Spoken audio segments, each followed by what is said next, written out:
Job teaches us that there are different dimensions of the fear of the Lord.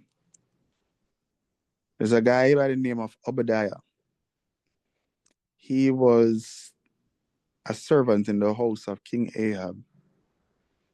When Jezebel was killing the prophets of God, he hid the prophets, 50 in one cave, 50 in another cave, gave them bread and water to sustain themselves. The Bible describes him as one who feared God greatly. Think about that. This guy was living and working for Ahab and was risking his life to protect prophets from a murderous Jezebel that was killing them. So what type of fear did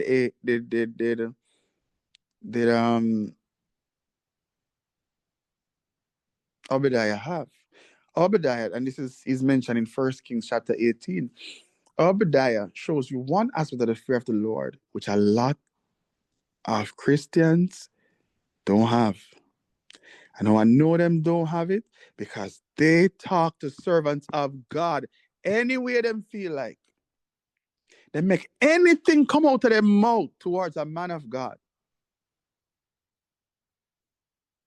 There's a fear of the Lord that you watch how you treat and talk to, even think about leaders or God's anointed servants. Obadiah had that. He's willing to risk his life to protect prophets. I'm going to show you that God takes it. We know the story where King David cut the edge of King Saul's robe and his conscience troubled him. He said, who can touch the Lord's anointed and be guiltless? Who? God struck Miriam with leprosy and he asked her one question. Why weren't you afraid to speak against my servant? See, she lacked the fear of the Lord. And in lacking the fear of the Lord, she lacked the reverence for the vessel that the Lord was using in her lifetime. See, God asked her, why weren't you afraid to speak against my servant? In other words, I actually expected you to be a little more trepidatious when it comes on to talking about the man of God like that. But you have no qualms about talking to the man of God and cussing him like that. God said, okay, so let me introduce you to this side of the fear of the Lord.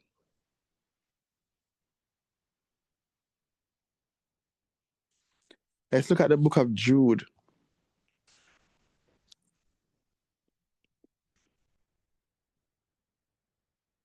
In the book of Jude,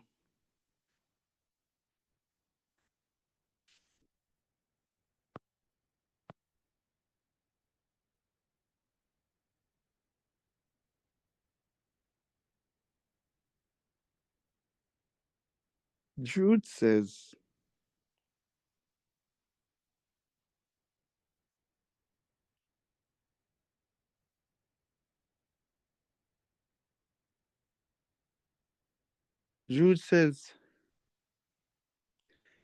I will therefore put you in remembrance, though you once knew this, how that the Lord, having saved the people out of the land of Egypt, afterward destroyed them that believed not.